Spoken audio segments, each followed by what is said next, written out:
Dead on the spot ang isang babaeng rider matapos magulungan ng isang dump truck na kargado ng buhangin dito po sa bahaging ito ng Ortigas Flyover sa Mandaluyong City kanina mag-aalas 12 ng madaling araw. Ayon sa 29 anyos na driver, hindi niya napansin ang motorsiklo na aniyay posibleng nagtangkang mag-overtake sa kanang bahagi ng truck.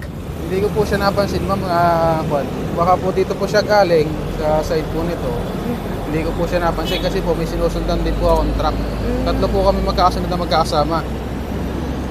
Ngayon po hindi po siya napansin. Dito po baka gusto niya overtake dito, alanganin naman po diyan.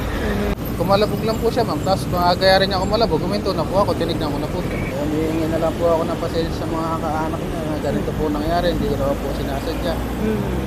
Bumiyahe raw sila mula Porac, Pampanga para sana mag-deliver ng buhangin sa isang planta ng buhangin sa Pasig.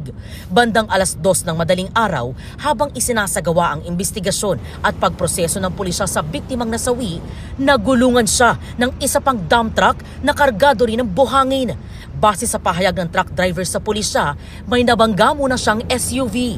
Sinubukan daw niyang umiwas pero nasagasaan na ang nagkahandusay na biktima sa kalsada. Ma'am, di ko po alam na nakailata po yung patay na tao na nasa against stop po kasi ako doon sa unang sasakyan na sa harap ko.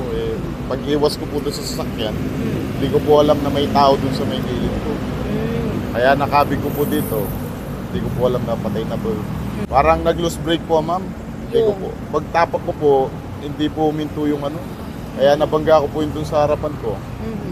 Tapos pag-iwas ko po, yan nga po nangyari. Yung tao nakailata, di ko alam na may tao. Akala ko motor lang po.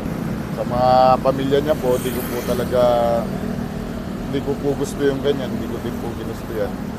Pasensya na po. Nasira ang brake light at likurang bahagi ng SUV. Ligtas naman ang mga driver at pahinante ng mga sangkot na sasakyan. Patuloy ang investigasyon ng pulisya sa insidente. Hanggang sa mga oras po na ito ay wala pang lumulutang na kaanak nitong biktima. Wala pa tayong impormasyon kung sino o anong edad ng biktimang nasawi. Patuloy naman ang investigasyon ng pulisya sa insidente. Nakaantabay po tayo sa mga karagdagang impormasyon. Yan po muna ang latest mula po rito sa Mandaluyong City. EJ Gomez, GMA News.